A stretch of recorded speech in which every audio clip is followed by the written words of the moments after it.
annunciare la morte del nostro Santo Padre Francesco. Hoy a las 7:30 hora de Roma se anunció la muerte del Papa Francisco. Tenía 88 años y padecía un complejo cuadro de neumonía. Él fue el primer papa latinoamericano en la historia de la Iglesia.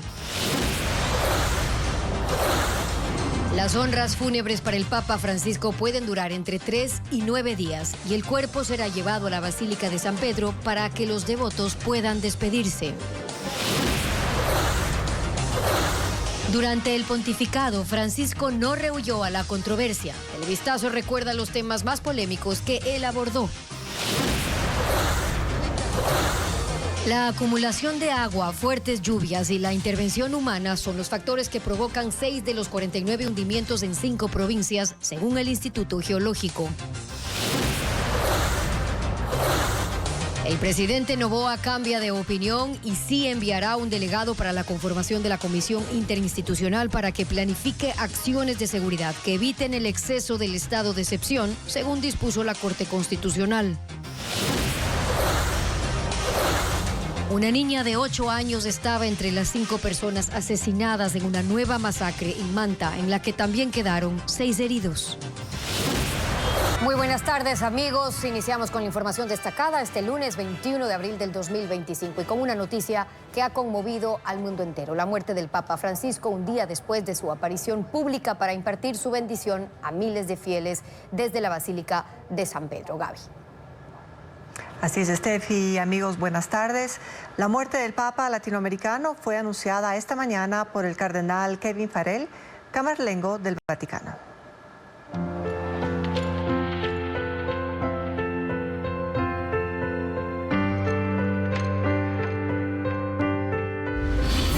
Francisco, adiós al Papa americano.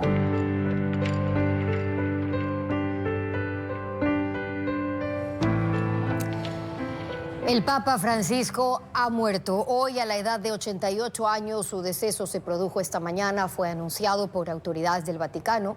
Francisco falleció en su dormitorio en la residencia Santa Marta, un sitio que escogió para vivir desde que fue electo hace 12 años ya. El Papa se había retirado a descansar al final de la tarde del domingo de Pascua, al término de las celebraciones por Semana Santa. El mundo amaneció este lunes con la noticia de la muerte del Papa Francisco luego de 12 años de pontificado. Las campanas en la Basílica de San Pedro en el Vaticano y en otras iglesias de Roma sonaron en señal de luto.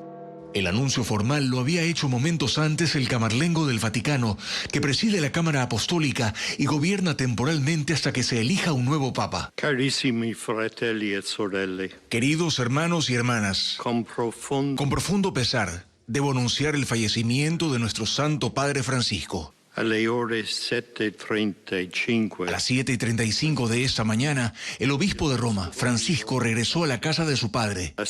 Toda su vida estuvo dedicada al servicio del Señor y de su iglesia.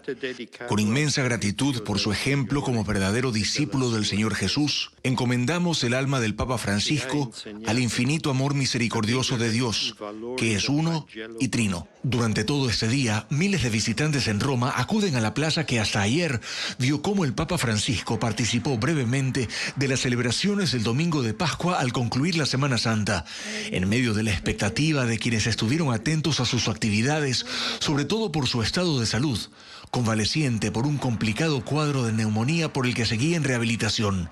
Francisco ha sido hasta hoy el Papa número 266 de la Iglesia Católica. El mundo vio por última vez al Papa Francisco ayer, cuando impartió la bendición Urbi et Orbi desde la Basílica de San Pedro. Fue una de las pocas apariciones públicas que tuvo luego de pasar 38 días hospitalizado por una neumonía. Los médicos habían recomendado 2 meses de descanso, pero Francisco compartió con los fieles hasta sus últimas horas. El último tiempo en la vida del Papa Francisco transcurrió en medio de un complicado cuadro médico por un diagnóstico de neumonía. Sus problemas respiratorios lo tuvieron internado durante 38 días. Y cada noche, a las 9, en San Pedro, se rezaba un rosario por su salud. En la jornada del 6 de marzo, el Vaticano sorprendió al reproducir un audio de Francisco. Era la primera vez que se lo escuchaba desde el 14 de febrero. Agradezco de todo corazón las oraciones que hacen por mi salud desde la plaza. Los acompaño desde acá. Que Dios los bendiga y que la Virgen cuide. Gracias. Y no fue sino hasta el 23 de marzo cuando hizo su primera aparición pública. Desde una de las ventanas del Gemelli, saludó e impartió la bendición horas antes de recibir el alta hospitalaria y retornar a casa Santa Marta. Los médicos habían recomendado un periodo de 2 meses de descanso para su recuperación, sin recibir visitas o participar en actividades públicas. Pero tan solo 2 semanas después, el 6 de abril, ya estaba en la Plaza de San Pedro. Su presencia no había sido anunciada. Se mostraba un poco recuperado, aunque lucía una cánula nasal para ayudarlo a respirar. Buona domenica a tutti. Grazie tante. De ahí estuvo brevemente junto al público luego de la misa del jubileo por los enfermos y también el domingo de Ramos en el inicio de la Semana Santa. Recibió al personal de médicos y directivos del Hospital Gemelli que lo atendieron durante el tratamiento. El Jueves Santo llegó a la cárcel Regina Coeli, donde tuvo un encuentro con 70 reclusos. Y preguntado sobre cómo pasaba esos días, respondió: vivo la Pascua como puedo. Ayer el mundo lo vio por última vez. Había recibido la visita del vicepresidente de Estados Unidos, J.D. Vance, y de su esposa en Casa Santa Marta. Y luego, desde San Pedro, impartió la bendición Urbi et Orbi a la ciudad y al mundo. Una bendición especial que da el Papa 2 veces al año, por Navidad y el Domingo de Pascua. Quienes permanecieron en la plaza después de la ceremonia pudieron verlo en su recorrido en papamóvil. Ahí saludó, se dio un momento para detener la marcha y dar la bendición a los niños, y luego continuó su trayecto por unos minutos más hasta retirarse para su descanso. Y por medio de este código QR, usted puede mantenerse informado sobre la despedida y los homenajes que se realizan en el mundo al Papa Francisco tras su muerte a sus 88 años de edad, luego de 12 años de pontificado. Los líderes del mundo entero han expresado pública y oficialmente su pesar tras la muerte del Papa Francisco. El presidente Daniel Noboa y la Iglesia Católica Ecuatoriana también extendieron sus condolencias. La mayoría de líderes mundiales han escogido la red social X para pronunciarse tras el deceso del Papa Francisco. Javier Milei, presidente de Argentina, país de nacimiento del pontífice, publicó su despedida. Adiós, escribió Milei. Con profundo dolor me entero esta triste mañana que el Papa Francisco, Jorge Bergoglio, falleció hoy y ya se encuentra descansando en paz.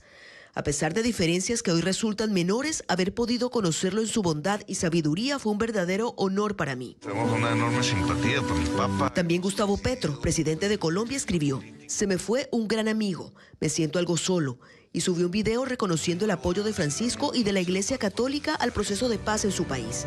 Hemos hablado de la paz de Colombia. El presidente de Francia, Emmanuel Macron, se sumó a la lista. Escribió un tuit en el que se refirió a la esperanza que la Iglesia del Papa Francisco llevó a los más pobres, además de enviar sus condolencias a todos los católicos y a un mundo en duelo. La Casa Blanca se unió a las condolencias. En su cuenta de X hizo un par de publicaciones, una replicando las condolencias personales del presidente Trump y la segunda una comunicación oficial del gobierno de los Estados Unidos. La familia real británica escogió Instagram para publicar un comunicado. El rey Carlos III y la reina Camila expresaron su pesar por la muerte del pontífice. Desde Ecuador también hay pronunciamientos. El presidente Daniel Noboa escribió: hoy el mundo ha perdido a un líder espiritual que marcó nuestra era con su valentía de hacer las cosas diferentes, su sencillez y su fe. Desde Ecuador nos unimos en oración a toda la iglesia y a los millones de fieles que hoy lloran la partida del Papa Francisco.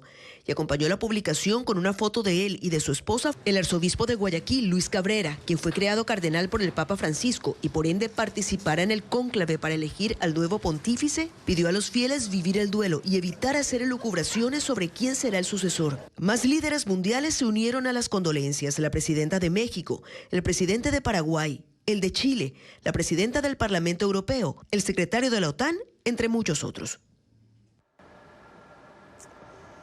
Francisco fue el Papa número 266 de la Iglesia Católica y marcó hitos desde su histórica elección en 2013. Jorge Mario Bergoglio fue el primero en escoger el nombre Francisco, el primero argentino y latinoamericano y el primero de la Orden de los Jesuitas. Su pontificado estuvo marcado por un trabajo intenso, casi sin momentos para el descanso y en lo pastoral muy cercano a los más necesitados. Además fomentó el diálogo interreligioso, como nos cuenta Pedro Jiménez. En la noche del 13 de marzo de 2013 salió humo blanco en el Vaticano, señal que le decía al mundo católico que el nuevo Papa había sido elegido por los cardenales en el cónclave en la Capilla Sixtina. Una multitud congregada en la Plaza de San Pedro celebraba la noticia y esperaba el momento del anuncio oficial sobre quién era el pontífice que tomaba la posta al frente de la Iglesia luego de la histórica renuncia de Benedicto XVI. Habemus Papa. El cardenal protodiácono Jean-Louis Turán revelaba que el cardenal argentino Jorge Mario Bergoglio era el elegido. Franciscum.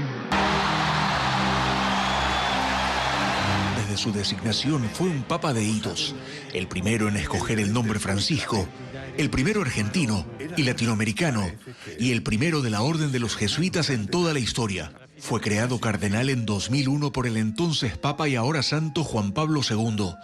De Bergoglio se sabía que era un crítico del capitalismo descontrolado, pero también del poder, en esa época ostentado por el kirchnerismo en su natal Argentina. En solo 6 años había pasado de ser un sacerdote de provincia a arzobispo de Buenos Aires y cardenal. Una década después estaba al frente de la Iglesia. Buscó el acercamiento permanente con otras iglesias y propició el diálogo interreligioso.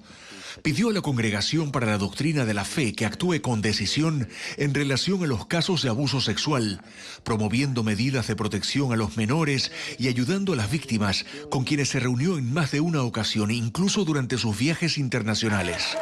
Su primer desplazamiento fuera del Vaticano fue a la isla italiana de Lampedusa, frente a cuyas costas han muerto centenares de migrantes en sus intentos por llegar a Europa. Una visita sobria y discreta en la que pudo reunirse también con migrantes sobrevivientes. En sus 12 años de papado realizó 47 viajes apostólicos en los que visitó 69 países. El primero, Brasil, con ocasión de la Jornada Mundial de la Juventud en Río de Janeiro en julio de 2013. Francisco tuvo un estilo de vida modesto. No ocupó la residencia pontificia, sino un sencillo apartamento en Casa Santa Marta. Revestido siempre de blanco y no con la vestimenta y ornamentos de los trajes tradicionales. Y estuvo siempre cerca de los más necesitados. En sus primeros años de papado solía visitar barrios pobres en las afueras de Roma, usualmente habitados por comunidades de migrantes, e incorporaba encuentros y recorridos similares en sus viajes apostólicos. En años recientes, el Papa Francisco comenzó a experimentar una serie de problemas de salud. La artrosis en la rodilla derecha, por ejemplo, se fue complicando desde 2021.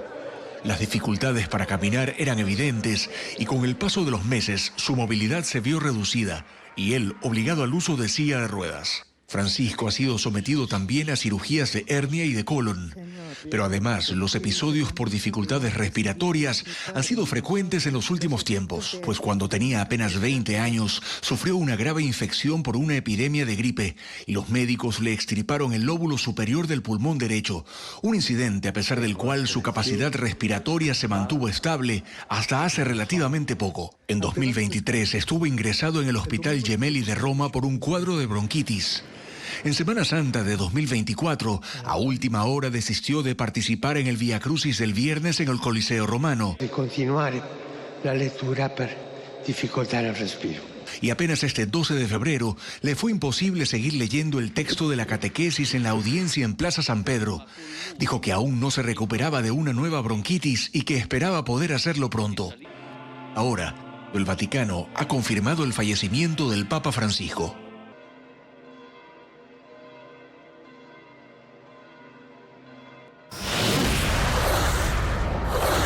5 provincias registran las mayores emergencias por hundimiento y deslizamientos de tierra. Estos eventos ocurren en parte por las lluvias y por la inclinación del terreno, pero sobre todo por acción humana al construir en zonas susceptibles. Diego Puente amplía la información. La tierra se desplaza y destruye terrenos, viviendas y caminos. hay grietas de hasta 5 metros. Según la Secretaría de Gestión de Riesgos, desde el 1 de enero 49 hundimientos ha habido en el país.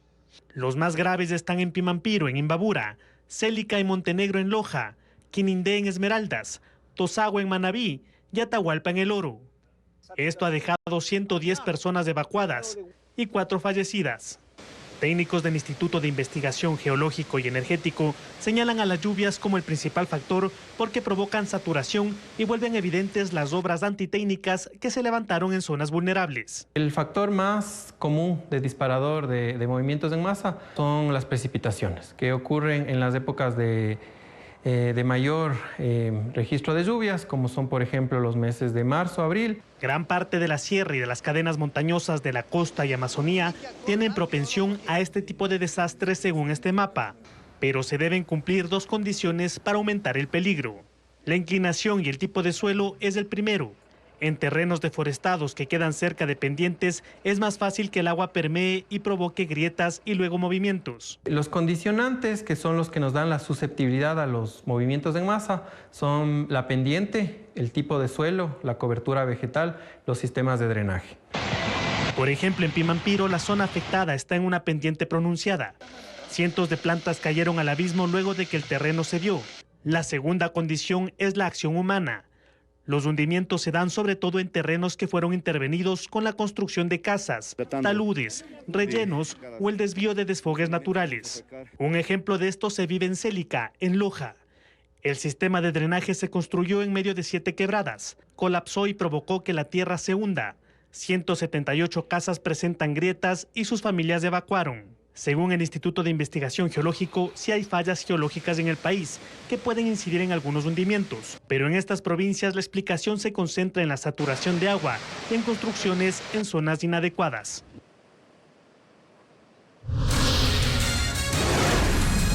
Vamos a la pausa y al regresar. Nueva masacre en Manta. Sicarios ingresaron a una urbanización y asesinaron a 5 personas. Entre las víctimas hay una niña de 8 años. Los detalles en minutos. Una nueva masacre ocurrió en Manabí. Anoche al menos 6 sicarios irrumpieron en una urbanización privada de Manta y dispararon contra 11 personas. 5 murieron y otras 6 resultaron heridas.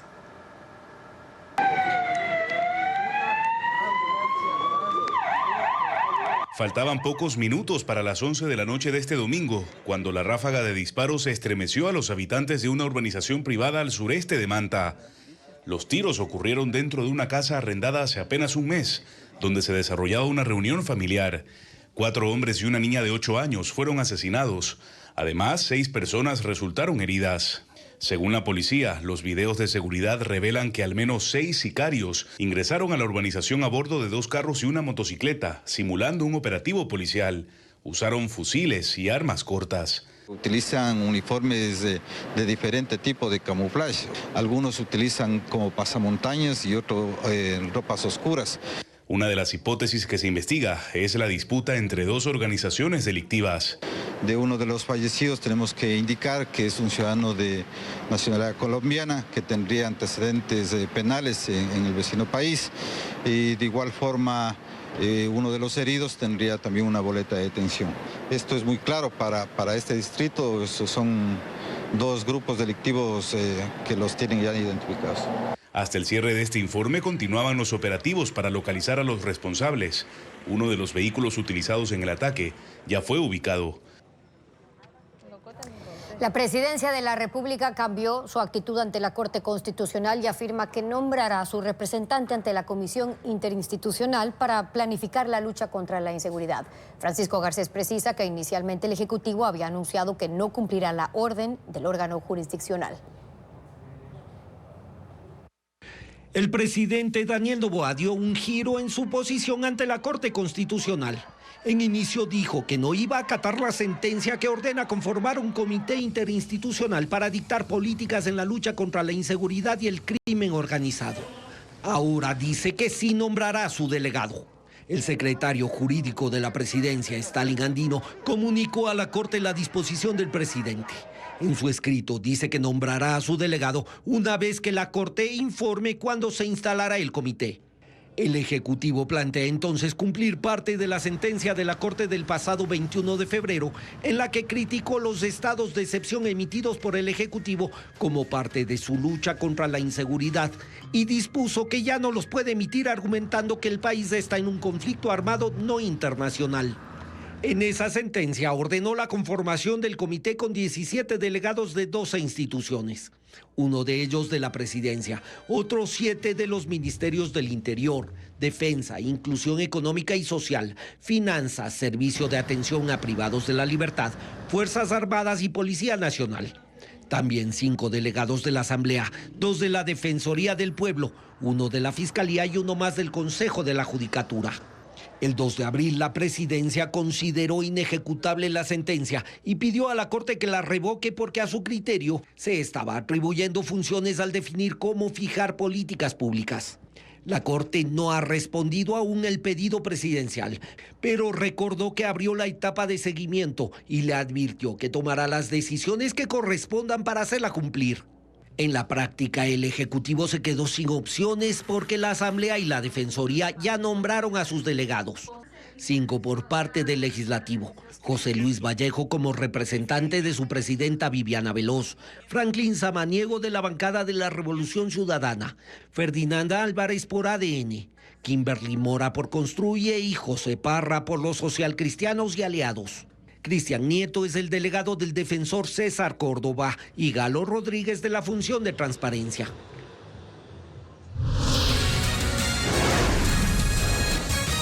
Más adelante en Televistazo, el Vaticano activa un protocolo para escoger al sucesor del Papa Francisco.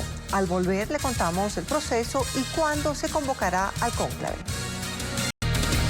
Tras la muerte del Papa Francisco, ahora el Vaticano activa un protocolo especial de sede vacante, el cual regula el funcionamiento de la Iglesia Católica mientras no hay un pontífice en funciones. Y además establecen las normas para la convocatoria de un cónclave para encontrar a su sucesor.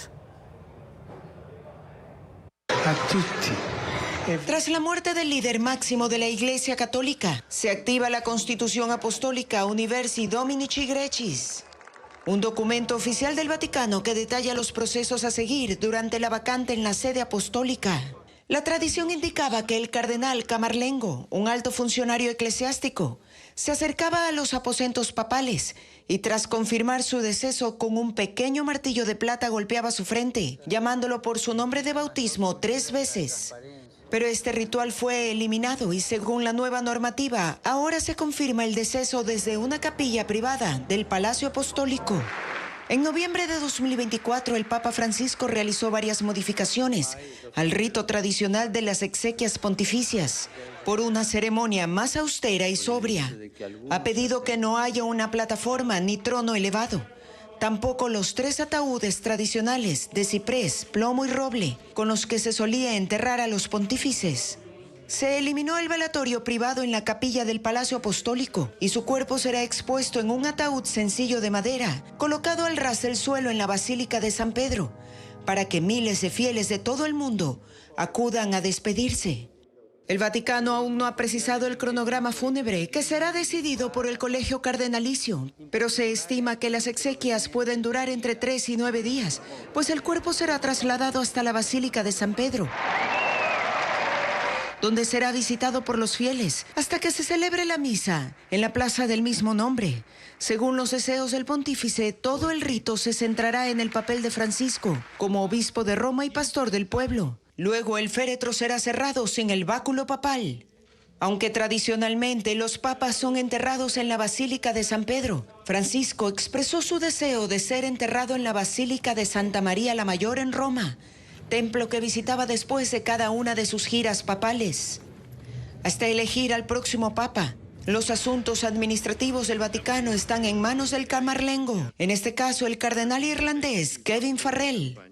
Está previsto que dentro de 15 o 20 días, tras la muerte del obispo de Roma, se convoque al cónclave donde se elegirá al sucesor de Francisco. En no pocas ocasiones, las declaraciones del Papa Francisco ocasionaron controversia en las filas de la Iglesia Católica. Su postura frente a los homosexuales, los divorciados o el papel de las mujeres pusieron de manifiesto su intención de acercar a la Iglesia a los tiempos modernos. Queridos hermanos y hermanas. Era julio del 2013. Francisco tenía escasos 2 meses de haber sido electo como la cabeza de la Iglesia Católica y a su regreso de Río de Janeiro, su primer viaje oficial, todavía en el avión, le preguntaron su opinión sobre la homosexualidad. Si una persona es gay. Si una persona es gay, busca al Señor y tiene buena voluntad, ¿quién soy yo para juzgarla? Debemos ser hermanos. Francisco tenía la idea de una iglesia de brazos abiertos, aunque eso significara muchas veces reñir con el ala más conservadora del catolicismo. Lo de los homosexuales levantó una polémica. Lo de los divorciados y vueltos a casar, también. Estas personas que en efecto no están excomulgadas como algunos piensan. ¿Cómo podemos pedirle a estos padres educar a los hijos en la vida cristiana si están alejados de la vida de la comunidad? Y por supuesto hubo malas interpretaciones. Algunos entendieron que el Papa estaba a favor del matrimonio homosexual y otros dijeron que Francisco había autorizado la comunión de los divorciados y vueltos a casar. Nunca fue el caso. Lo que siempre quiso fue dejar en claro su visión. La Iglesia no tiene las puertas cerradas a nadie. Y por eso mismo siguió opinando sobre todos los temas, sobre otras religiones. Hay algunos que dicen, no, pero el Dios de los musulmanes no es el mismo que el... Somos hijos de Abraham y eso nadie lo puede negar. Y por lo tanto somos hermanos, nos guste o no nos guste. O sobre el aborto. No si può, no es justo. No se puede. No es justo eliminar una vida humana por pequeña que sea para resolver un problema. Es como contratar un sicario para resolver un problema. Un sicario para resolver un problema. Como si fuera... O sobre las fronteras cerradas a la migración. Es trágico el aumento de los migrantes que no son reconocidos como refugiados en las convenciones internacionales. No podemos permanecer indiferentes ante esto. No tenemos derecho. El pontificado de Francisco deja tras de sí un esfuerzo constante por incrustar ideas frescas en una entidad no tan dispuesta a soltar sus dogmas. Lo intentó. Si lo consiguió o no, es otra historia.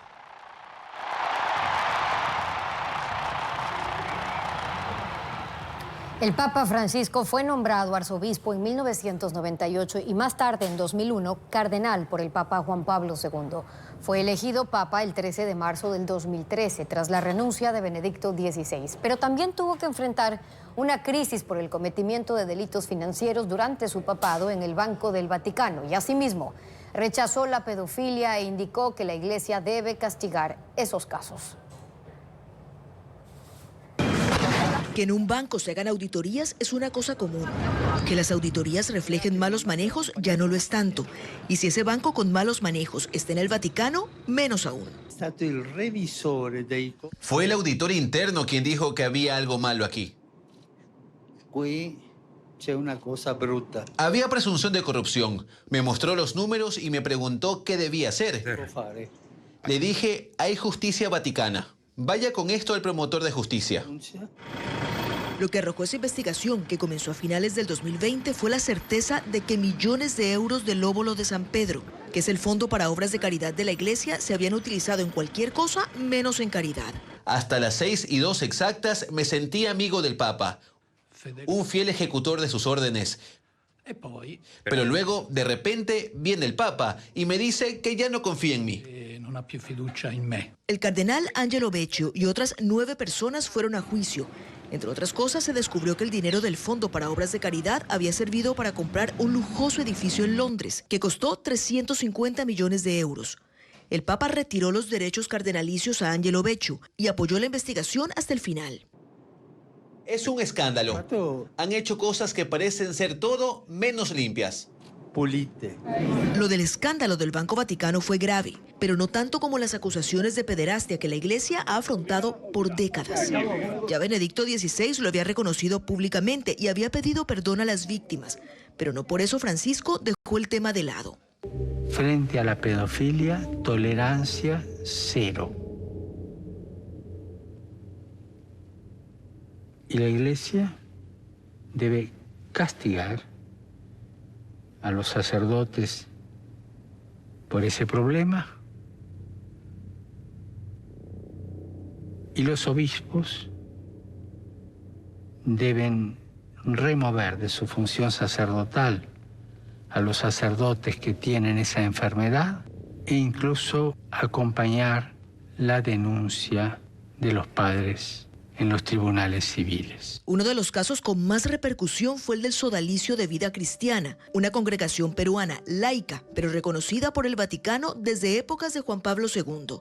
El Sodalicio de Vida Cristiana nació en Perú con el objetivo de acercar al catolicismo a los más jóvenes. Era tan respetado que uno de sus fundadores, ya fallecido, estaba en proceso de ser canonizado, hasta que las denuncias de abusos sexuales dentro de la congregación empezaron a multiplicarse. En el 2023, el Papa Francisco ordenó una investigación que confirmó las denuncias.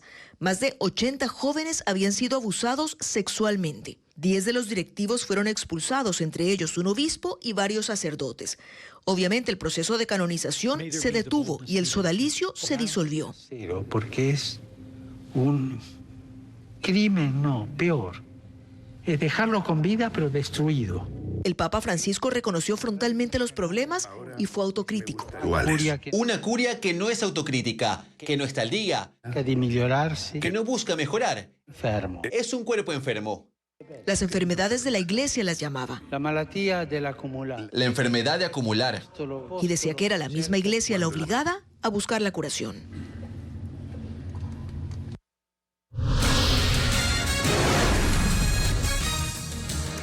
Luego de la pausa, el Ministerio de Salud de Colombia declaró emergencia sanitaria por fiebre amarilla. ¿Cuáles son los controles en la frontera norte de Ecuador? Ya se lo contamos.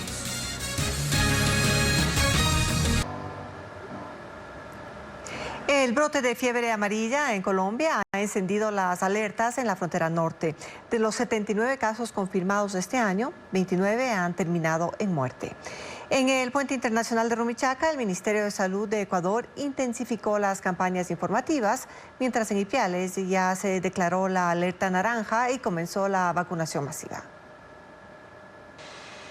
Este lunes, el Ministerio de Salud de Colombia declaró la emergencia sanitaria por fiebre amarilla tras el brote de 79 casos en lo que va del año. Hay 56 activos y 23 que murieron por esta causa. La situación pone en alerta a las autoridades de salud del Ecuador, que emprendieron una campaña informativa en el puente internacional de Rumichaca en la frontera norte. Allí, personal de la Oficina de Vigilancia Epidemiológica del Ministerio de Salud aborda a los viajeros para entregar volantes con información preventiva. Se advierte que la fiebre amarilla es una enfermedad altamente letal transmitida por la picadura de un mosquito que habita en zonas cálidas. La vacuna es la principal medida de prevención y debe aplicarse al menos 10 días antes del viaje para que sea efectiva. En caso de detectar síntomas como fiebre, dolor de cabeza, vómito o piel amarilla, el personal médico activa un protocolo inmediato con el Hospital de Tulcán para el tratamiento del paciente. Los viajeros que solicitan la vacuna en el punto de migración son remitidos a los centros de salud de Tulcán,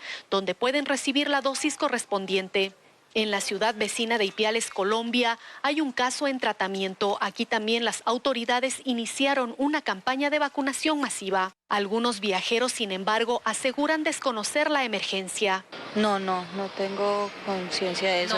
Nosotros no nos han dicho nada de eso.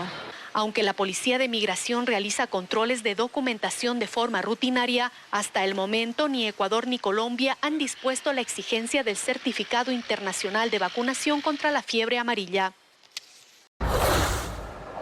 Científicos instalaron sensores, dispositivos GPS y cámaras trampa como parte del plan de conservación de las iguanas rosadas, cuyo único hogar en el mundo es la isla Isabela.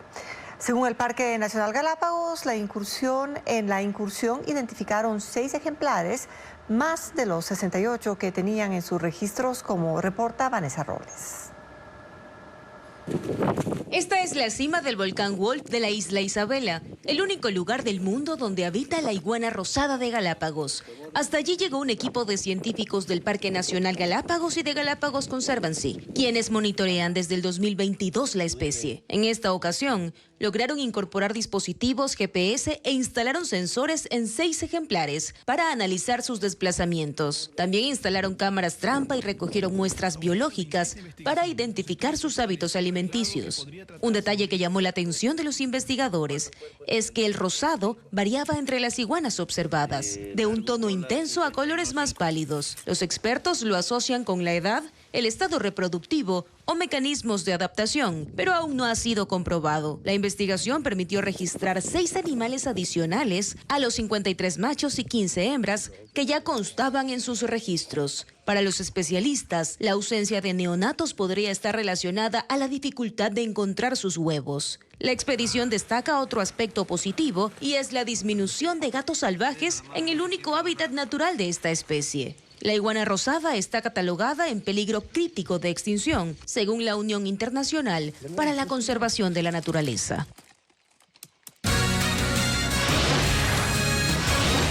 Al volver, El Peregrino, una obra de teatro que sumerge al espectador en un recorrido simbólico y sensorial. Se estrenó en el Museo de la Ciudad en Quito. ¿Y hasta cuándo serán las funciones? Se lo contamos en minutos.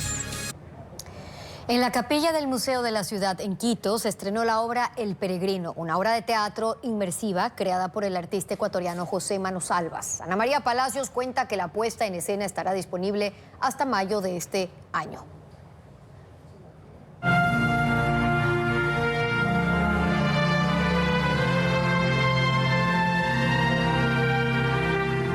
La Iglesia San Juan de Dios del Museo de la Ciudad de Quito abrió sus puertas para la obra de teatro El Peregrino.